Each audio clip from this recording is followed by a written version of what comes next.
नमस्कार मित्रों, आज के इस ब्लॉग में आप सबका फिर से स्वागत है। जैसा कि आप जानते हैं, कुछ समय से हम लोग हिमाचल के ब्लॉग के साथ आपके सामने आ रहे हैं। सो आज फिर हम एक ऐसे स्थान पे हैं जहाँ पर आप पहाड़ों के बीच में देख सकते हैं कि ये हम कहाँ पर हैं। ये अपने आप में एक अद्भुत स्थान है। यहाँ आना थोड़ा सा, आप कह सकते हैं वहाँ जाना थोड़ा कठिन है, आना तो संभवतः आसान है, मगर हाँ, उस स्थान तक पहुंचना थोड़ा कठिन है और इसके लिए विशेष साधन की आवश्यकता पड़ेगी। या तो आप खच्चर से जाइए, पैदल भी जा सकते हैं, ऐसी दिक्कत नहीं है, मगर क्योंकि करीब 2-2.25 किलोमीटर का ये डिस्टेंस है और इसको कवर करना थोड़ा सा, क्योंकि आप देख रहे हैं जैसे पत्थर पड़े हुए हैं, तो हमने यहाँ पर ये किया कि इसे कहते हैं ATV, एनी टेरेन व्हीकल। हमने इसे बुक किया है। हमारे ड्राइवर महोदय इसको चलाएंगे और हम उनके पीछे बैठ करके स्थान की तरफ जाएंगे। अब जैसा कि आप सब लोग हिमाचल आते हैं तो आप मनाली, कुल्लू, धर्मशाला, अन्य स्थानों पर जाते हैं।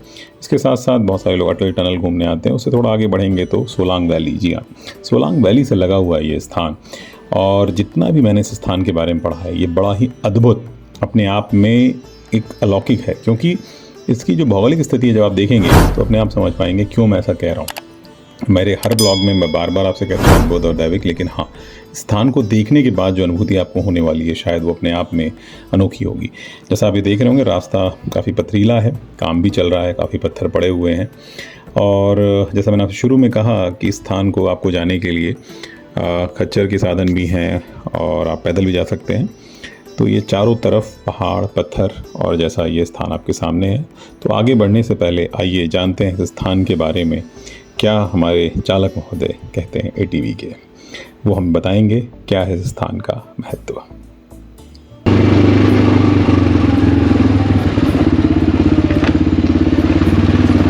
यहाँ और कोई मंदिर भी है यहाँ पे? हाँ, ये रहा आपका एक मंदिर। बाकी गांव में तो है ना जो लोकल मंदिर है हमारा। नहीं, पुराना कोई, जैसे ये अंजनी महादेव है ना, ये तो हाँ जी, ये इसके महत्व क्या है यहाँ का? यहाँ पे वो हनुमान जी की माता जी तपस्या में थी जब शिवलिंग बनी थी। अच्छा, हाँ जी। और क्या इसको मतलब मनाली का वही बोलते हैं क्या, मतलब बाबा बरफानी ऐसा ही बोलते हैं क्या? मतलब ये है ना वो कि मतलब ठंडक में जम जाती है हाँ बर्फ। जी, हाँ जी, हाँ जी, 20 फीट लंबा बनता है। अच्छा, तो इसीलिए इसको मनाली का बाबा बरफानी भी कहते हैं। हाँ जी, हाँ जी। और ये जो पानी लगातार जल अभिषेक हो रहा है, इसके पीछे भी कोई कहानी है या ऐसे ही मतलब है ये? व्यास कुंड की है ना कहानी। पहले वहाँ पे बहुत बड़ा कुंड था। अच्छा, बोले तो जैसे वो पहाड़ी और ये पहाड़ी, हाँ। और बीच में गैप, बीच में पानी, हाँ। गहराई इतनी, हाँ। जैसे पहाड़ देखो कितनी गहराई है ना नीचे तक। इतना बड़ा कुंड था जहाँ से हमारी प्यास बैठती थी पहले। जब तो फिर कुंड हो गया, मतलब कि फिर उसके बाद उसमें थोड़ा सा जैसे बर्फ़ ज़्यादा आती थी, तो उस वजह से थोड़ा सा रास्ता बन गया पानी का। और पानी का रास्ता इतना बना कि वो ज़्यादा ही बना, उसमें सारा कुंड फट गया। फिर इतनी सैलानी आई थी, मतलब पूरी तबाही मची थी। पूरा ये सब जितना भी रिवर साइड है, पतली कुल्लू, बहुत तबाही मची थी, लोगों के घर बार बर्बाद हो चुके थे। और आप जाओगे ब्यास कुंड में, आपको लगेगा पहले दूर से देखिए यार वाकई यहाँ बहुत बड़ा कुंड था, लेकिन अभी जो है ब्यास साइड से निकल रहा पानी, पहले बहुत बड़ा कुंड था वो। मानो अब उसको कोई महसूस नहीं कर सकता। बस इतना है कि जब मैंने वो देखा, ऐसी पहाड़ी है, बगल में ऐसी पहाड़ी है, मानो जैसे ऐसा बिल्कुल ऐसा है, तो वहाँ से पानी आता नहीं। ये मंदिर कितना पुराना हो, कुछ आइडिया? ये तो सतयुग का है। सतयुग का है? सतयुग का है यहाँ पे। और कोई महाभारत या रामायण से भी इसका कुछ जोड़ के देखते हैं इसको? हाँ, अंजनी माता जो है हनुमान जी की, पवन हनुमान उसकी माता थी। मैंने इतना ही सुना कि यहाँ पे वो तपस्या में थी जब ये शिवलिंग बनी थी, भोलेनाथ की तपस्या में बैठी थी। फिर एक बाबा था आया हुआ यहाँ पे, वो था आपका हरियाणा का था, बहुत साल पहले की, 17 साल पहले की बात है। वो बेचारा यहीं पे शहीद हुआ, वो तपस्या भी करता था, उसने यहाँ की खोज की। और जो फोटो वहाँ लगी थी? हाँ जी, हाँ जी। और ये मंदिर मतलब जो अभी बना हुआ है ये करीब 70-80 साल पुराना है। हाँ, और शिवलिंग तो सतयुग से बनती आ रही थी, ठीक है। तो जब पहली नज़र जिसने देखा वो वही बंदा था, वो बाबा था, वो था आपका हरियाणा का गाँव था वो, आज की 70 साल पहले की बात है ये। और शिवलिंग तो पहले से बनती थी, लोग गांव ही नहीं था ना, मतलब ये था ही नहीं यहाँ कोई। एक दो घर वहाँ पे थे, ये गांव था ही नहीं। बस यूँ सोचो कि मतलब एकदम ऐसा था, बिल्कुल वीरान जंगल था ये, चारों तरफ नदी बनी थी, और ये नदी छोटी नहीं बहुत बड़ी थी। अब तो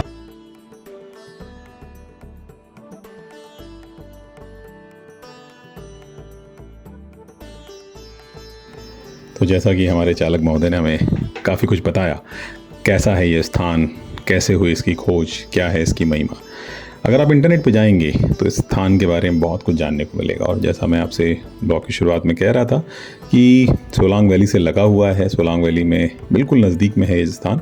इस स्थान पे आपको आकर के जैसा पैदल ATV या खच्चर जो भी आप चाहें, क्योंकि 2 से 3 किलोमीटर का ये सफ़र, 2.25 किलोमीटर जो भी कहिए, थोड़ा सा कठिन है, इसलिए आपको उन साधन की आवश्यकता पड़ेगी। अब जैसा कि ज़्यादातर लोग स्थान के बारे में नहीं जानते, जी हाँ, बहुत सारे लोग जानते हैं, मगर हाँ, वो उस तरीके से नहीं जानते कि अंजनी महादेव क्या है इनकी महिमा। अब चूंकि स्थान पर थोड़ा पहुंचना मुश्किल है और ठंडक के महीने में आप समझ सकते हैं, क्योंकि मैं गर्मी के महीने में आया हूं तो ये स्थिति है। ठंडक के महीने में क्या मुश्किलात होती होंगी यहाँ आने के लिए, कितना मुश्किल होगा यहाँ पर आना, ये अपने आप में एक कठिन अनुभव रहा होगा सभी के लिए। और ये आज के समय में हम ऐसे स्थान पर आ रहे हैं। सोचिए, आज से करीब 70 से 80 साल, जैसा अभी हमारे चालक महोदय बता रहे थे, कि स्थान को एक साधु ऋषि जी ने खोजा और जिस तरह से स्थान को पाया गया और अपने आप में एक भौगोलिक स्थिति है इसकी जो बड़ी कठिन है, तो सोचिए अगर उस ज़माने में यहाँ पर आना कितना मुश्किल होगा। अब ये हम ऑलमोस्ट पहुँचने वाले हैं सामने की तरफ। जैसा मुझे बताया जा रहा है कि अब हमारा स्टॉप आने वाला है जहाँ पर हमें उतरना है और उसके बाद हमें कुछ दूर पैदल चलना है और शायद उसके बाद कुछ सीढ़ियाँ हैं। सो ये हम पहुंच गए। ये आपके सामने ATV, एनी टेरेन व्हीकल। बच्चों को बड़ा आनंद आता है इन पे चलने पे। आप लोग अगर मॉल में जाते होंगे शहरों के अंदर तो ये शायद छोटे से रूप में मौजूद होती है मॉलों के अंदर, और छोटे छोटे बच्चे इनको चलाते हैं। अब हम आगे बढ़ते हैं। अब ये देखिए, व्यास नदी है, व्यास जी का अपना एक रूप है, स्वरूप है। मैं नहीं कह सकता ये व्यास नदी ही है, मगर हाँ, हिमाचल में क्योंकि व्यास नदी व्यापक रूप से हैं। सो देखिए किस तरह से चट्टान पानी के बहाव के साथ आई हैं। बीच में दुकानें हैं जहाँ पर लोग कुछ खाने के लिए रुके हुए हैं, कुछ लोग खच्चर से आ रहे हैं। थोड़ा सा कठिन है क्योंकि अगर आप थोड़े से कंफर्टेबल नहीं है ऐसे टेरेन में चलने के लिए, तो बेहतर होगा कि प्रॉपर शूज़ या उस गियर में आप आएँ जिससे कि आप यहाँ पर चल सकें। देख रहे हैं आपके सामने बहुत सारे लोग खच्चर पर ही जा रहे हैं, और इसमें से ज़्यादातर ऐसे लोग हैं जो अभी रोहतांग पास से लौट के आए हैं। अगर आप उनके कपड़ों को देखेंगे तो आप पाएंगे कि वो लोग उसी ड्रेस में हैं। तो वैसा कुछ है ये कि जब आप रोहतांग जाते हैं मनाली से, तो लौटते समय आप इस स्थान को आ सकते हैं। ये देखिए पीछे की तरफ इस तरह से लकड़ी से बना ब्रिज, और उसको पार करते हुए हम स्थान की तरफ जा रहे हैं। अब आइए आगे बढ़ते हैं और आपको दिखाते हैं कि कैसा है ये स्थान, कैसा है इसका रास्ता। और मैं आपसे बताऊं, मैं जितना आगे बढ़ रहा हूं मुझे अपने आप में एक अलौकिक अनुभव हो रहा है। उसका कारण ये है कि जितना मैंने स्थान के बारे में सुना और देखा, ये दोनों ही मामलों में बड़ा ही अद्भुत है। लोगों ने मुझे बताया था कि अगर आप हिमाचल गए और अंजनी महादेव नहीं देखा तो आपने क्या देखा। वैसे ही जब मैं इस स्थान पर जैसे जैसे आगे बढ़ रहा हूँ मुझे अनुभूति हो रही है, और मैं उम्मीद करता हूँ कि आप लोग भी वो महसूस कर पा रहे होंगे। थोड़ा मैं ज़्यादा हो सकता है एक्साइटेड हूँ, मगर हाँ, ये स्थान अपने आप में अनोखा है। यहाँ बच्चों के खेलने के लिए कुछ जगहें हैं, और आप इसको भी यहाँ पर देख सकते हैं कि इस तरीके से बनाया गया है कि स्थान पे आप आएँ तो देखिए कुछ लाइंस लगी हैं जिस पर कि कुछ एडवेंचर स्पोर्ट्स को भी एक्सपीरियंस कर सकते हैं। काफ़ी सारी खाने की जगहें हैं, और वो सामने पूरी वैली है आपके सामने, आप देख सकते हैं। तो मैं जैसा कह रहा था कि स्थान को हनुमान जी, अंजनी माता और महादेव जी से जोड़ के देखा जाता है। जैसा हमारे चालक महोदय ने बताया और इंटरनेट पर भी जानकारी उपलब्ध है, उसकी ही बेसिस पर मैं आपसे बता रहा हूँ कि अंजनी माता ने यहाँ पर तपस्या की, और उस तपस्या के फलस्वरूप हनुमान जी का जन्म हुआ महादेव जी के आशीर्वाद से। महादेव जी एक ऐसे देवता हैं जो प्रसन्न हो जाएं तो न जाने क्या क्या दे दें, और जब प्रसन्न हो जाएं तो सृष्टि का विनाश हो सकता है, क्योंकि उनकी तीसरी आँख खुलती है। और हमारे देव देवता ऐसे स्थानों पर विराजमान है जहाँ जाना भी कठिन है। तो आप समझिए जब अंजनी माता ने यहाँ तपस्या की होगी तो कैसा ये दुर्लभ स्थान होगा। और ये स्थान अभी मुश्किल से 80 से 90 साल पहले पहचाना गया। उससे पहले उसके बारे में कोई जानता भी नहीं था। एक सन्यासी जो महाराज जी हैं वो आए और स्थान को उन्होंने ढूंढा, और जैसा कि स्थानीय लोग बताते हैं कि तब से स्थान पर पर्यटन होता है और काफ़ी लोग आते हैं, और अपने आप में एक अद्भुत दृश्य होता है जब आप ठंडक के महीने में यहाँ पे आते हैं। ये सामने आप देख रहे हैं बड़ी बड़ी चट्टानें, पहाड़, आप जो भी कहिए, और ये सामने जो आप देख रहे हैं ये है यहाँ का धर्मशाला। यहाँ पर आकर के लोग रुक भी सकते हैं, जो लोग कुछ पूजा पाठ करने के लिए या उस हिसाब से रुकने के लिए आते हैं। तो थोड़ी बहुत व्यवस्था है, ज़्यादा नहीं, मगर हाँ आपको इस तरह की चीज़ें हैं कि आप यहाँ रुक सकते हैं। अब जैसा मैंने आपसे कहा कि इस स्थान को एक अलग तरीके से देखा जाता है, क्योंकि भौगोलिक ये देखिए सामने उस चट्टान की तरफ हमें जाना है, और जैसा मैं आपको इंगित कर रहा था तो इसकी भौगोलिक स्थिति ऐसी है जो अपने आप में आपको आनंदित करेगी। जी हाँ जी। तो आपके सामने चारों तरफ ये चट्टानें, कुछ शायद आपको सीढ़ियाँ भी दिख रही होंगी, और ये बड़ा अद्भुत सा स्थान है। स्थान को आप जब स्वयं अपनी आंखों से देखेंगे तो आप सही में शायद आश्चर्यचकित हो जाएंगे कि कैसे और किस तरह से ये स्थान अपने आप में बना हुआ है। अद्भुत। मैंने अपने जीवन काल में ऐसा कुछ नहीं देखा, और जो मैं देखने जा रहा हूँ शायद वो और भी ज़बरदस्त होगा। तो ये अब हमारे सामने कुछ सीढ़ियाँ, और उनके साथ हम आगे बढ़ते हैं। तो मुझे लोग बता रहे थे स्थानीय, जैसा यहाँ पर मैंने कुछ लोगों से बात की और जैसा मैंने इंटरनेट पे पढ़ा, कि ठंडक के महीने में यह स्थान और भी अद्भुत होता है, क्योंकि ये सारी सीढ़ियाँ बर्फ़ से ढकी होती हैं, और ये स्थान अपने आप में जैसे बर्फ़ से ढका हुआ एक, आपने पहाड़ देखा होगा वैसा कुछ दिखता है। इंटरनेट पे आप ये पिक्चर्स देख सकते हैं। अब ये करीब 100 से 150 सीढ़ियाँ हमें चढ़नी है और उस स्थान तक हम पहुँचेंगे, जिसको हम अंजनी महादेव के नाम से जानते हैं। अद्भुत है महादेव की महिमा, कहाँ पर वो विराजमान और किस तरीके से प्राकृतिक रूप से उन पर लगातार जलाभिषेक हो रहा है। जी हाँ, ये एक अद्भुत है अपने आप में।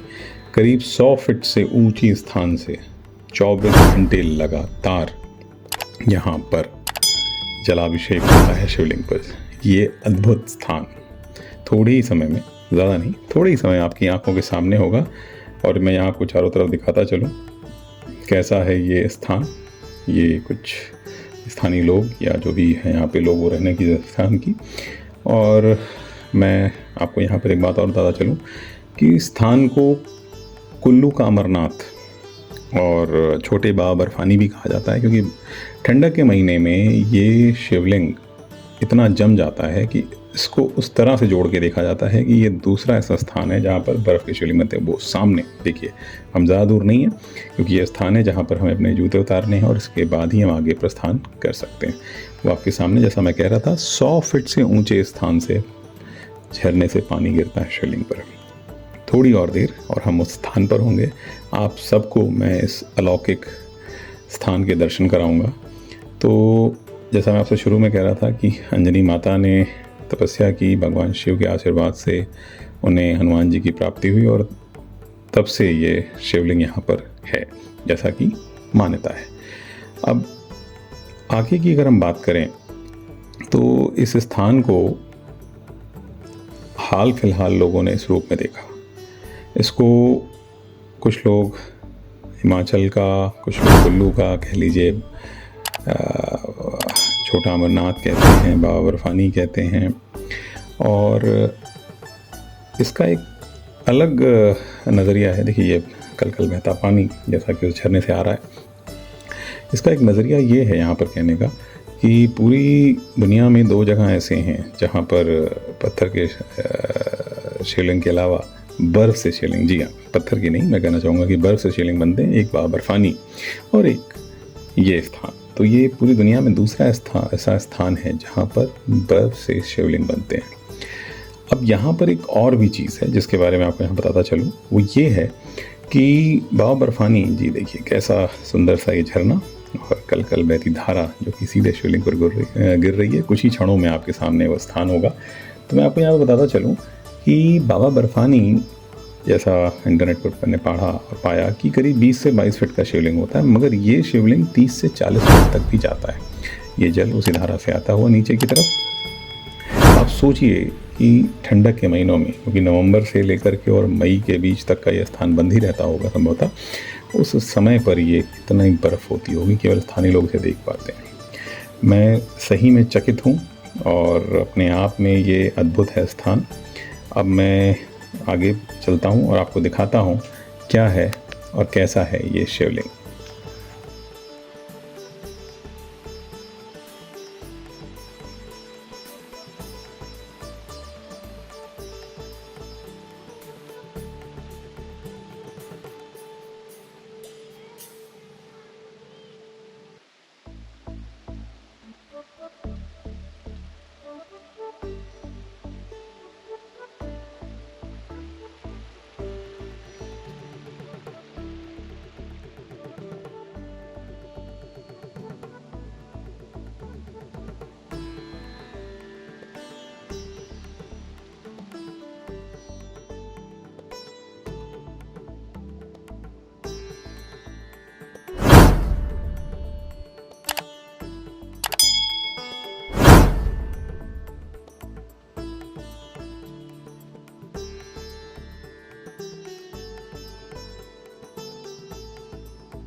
और ये है बाबा आपके सामने। हर हर महादेव, जय जय महादेव। और ये निरंतर जल की धारा बाबा का जलाभिषेक करते हुए। शिव की महिमा शिव ही जाने, मतलब मैं क्या कहूँ आपसे। अद्भुत, दिव्य, अलौकिक, जिस तरह के शब्दों का इस्तेमाल करें ये आप यहाँ आने के बाद फील कर सकते हैं। तो मैं चाहूँगा आप जो लोग मेरा ब्लॉग देख रहे हैं जब भी हिमाचल आएँ स्थान पर ज़रूर आएँ। ये अपने आप में अद्भुत है, इसका अनुभव अलग है। और सोचिए कि ठंडक के महीने में ये करीब करीब 100 फीट से जो जल गिर रहा है और जब ये फ्रीज़ करता होगा, जब ये ठंडा बर्फ़ बनता होगा तो बाबा बर्फ़ानी, ऐसे ही नहीं कहा गया इन्हें कुल्लू का बाबा बर्फ़ानी, छोटे अमरनाथ। जय जय महादेव, हर हर महादेव। अब मैं थोड़ा सा शिवलिंग के पास जाता हूँ। यहाँ पर ये माना गया है कि गलती से भी अगर कोई नंगे पाँव नहीं जाता शिवलिंग के पास तो ऊपर से पत्थर भी गिरते हैं। जी हाँ, छोटे छोटे पत्थर। और ऐसा कोई नहीं होगा जो इस तरह का अनादर करना चाहेगा। अगर गलती से किसी से हुआ होगा तो शायद ये अनुभव लोगों ने किया होगा। और निरंतर जल की धारा गिरती रहती है। यहाँ पर मैं पहली बार ऐसा महसूस कर रहा हूँ। शायद मेरे पास ड्रोन होता तो मैं आपको ड्रोन शॉट से दिखाता। इंस्टाग्राम या दूसरे प्लेटफॉर्म्स पर आप पाएंगे कि उन शॉट्स को लोगों ने डाला हुआ है, आप देख सकते हैं। और कैसे जल की धारा, अद्भुत है ये। शायद ये दूर से लिया गया दृश्य आपको ज़्यादा मनोरम लगेगा और आप महसूस कर पाते क्या है और कैसा है ये स्थान।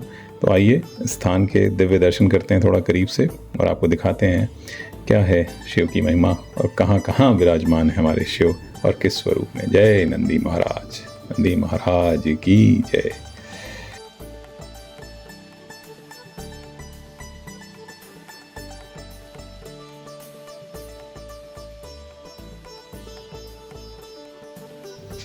मैं अभिभूत हूँ स्थान के साथ, मैं कुछ कह नहीं सकता। कितना दिव्य और अलौकिक दर्शन है स्थान का।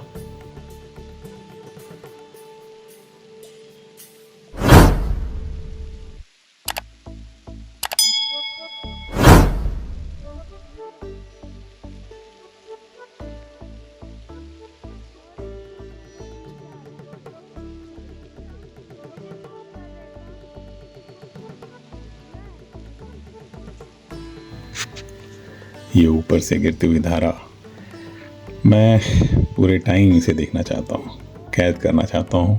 ये एक अपने आप में ऐसा मौका है, शायद न जाने कब मुझे दोबारा मिले। आप सब भी जब आएँ तो पूरा समय दें स्थान को। मतलब मैं आपसे कुछ कह नहीं सकता कि जितना सुना था उससे भी दिव्य है ये स्थान। हर हर महादेव, जय जय महादेव। एक ही बात, एक ही शब्द, शिव की महिमा अपरंपार। जय बजरंगबली। यहाँ का जल, इसका अगर आप इसको स्वीकार करें प्रसाद के रूप में, इसको अपने ऊपर छिड़कें, जैसा भी कहें, क्योंकि शिव जी का जल और वो भी जिस तरह से जलाभिषेक हो रहा है ये अपने आप में अद्भुत है।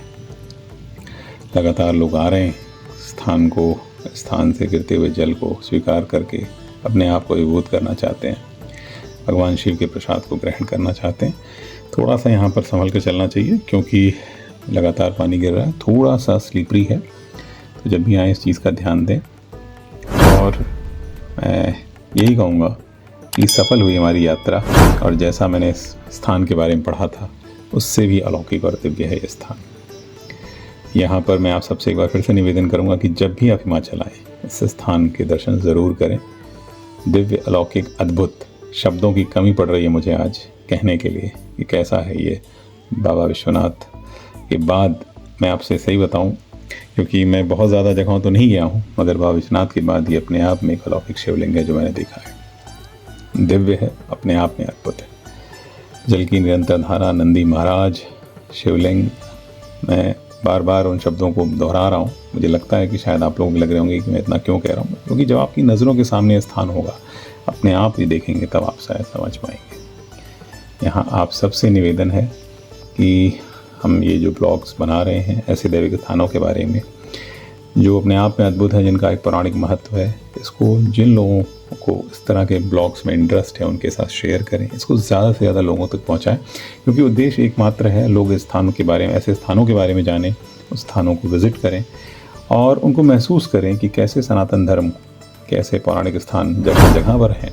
और ये मेरा एक छोटा सा प्रयास मात्र है मैं चाहूँगा कि मैं जितने भी ज़्यादा स्थानों को अपने ब्लॉग्स के माध्यम से आप तक पहुँचा पाऊँ, उनके पीछे क्या रहस्य हैं, क्या जानकारियाँ और कैसे बना वो स्थान, ये अपने आप में एक कह सकते हैं कि मेरे लिए सौभाग्य की बात है कि मैं एक माध्यम बन रहा हूँ इस तरह की चीज़ों के लिए।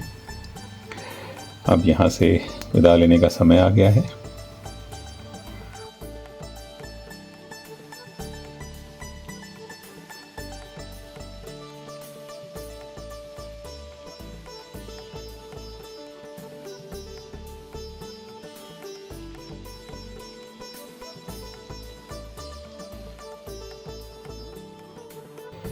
और हम अब वापस उतरते हुए एक बार फिर मैं आपको झरना दिखाता हूँ। अद्भुत जगह, गजब की है घाटी। क्या खूबसूरती रही होगी जब ये स्थान अपने स्वरूप में, वास्तविक स्वरूप में होगा। मगर हाँ, आज भी इसको ऐसा बना दिया गया कि आप यहाँ आ सकें। और कभी शायद अगर मुझे मौका मिला तो ठंडक के महीने में मैं चाहूँगा देखना कुल्लू के बाबर पानी को। कैसा होगा वो दिव्य स्वरूप बाबा का यहाँ पर, जब वो 30 फुट से ऊंचा शिवलिंग हमारे सामने होगा। अद्भुत। जय जय महादेव, हर हर महादेव। बाबा की कृपा रही तो ज़रूर उसका भी अनुभव अपने जीवन काल में मैं लूँगा। इसी के साथ ये नीचे की तरफ चलते हैं बाबा की आज्ञा लेते हुए। तो ये था ये स्थान जिसको श्री महाराज जी ने ढूंढा, श्री महाराज पुरी महाराज जी ने ढूंढा था। इनकी मैंने फ़ोटो भी आपको शुरू में दिखाई थी जब हम स्थान शिवलिंग के पास पहुंच रहे थे, तो एक फ़ोटो भी लगी हुई थी। बहुत ज़्यादा जानकारी उनके बारे में कोई देने वाला नहीं था, इसलिए मैं आपको दे नहीं पाया। और फिर हमारे चालक महोदय ATV पे हम सवार होते हैं और अपने जहाँ पर हमने गाड़ी पार्क की थी वहाँ के लिए प्रस्थान करते हैं। तो एक बार फिर से बाबा को याद करते हैं। हर हर महादेव, जय जय महादेव। आप सबसे विनम्र निवेदन है ज़्यादा से ज़्यादा लोगों के साथ इस ब्लॉग को शेयर करें और हमारी इस दैविक यात्रा का हिस्सा बने रहें। धन्यवाद।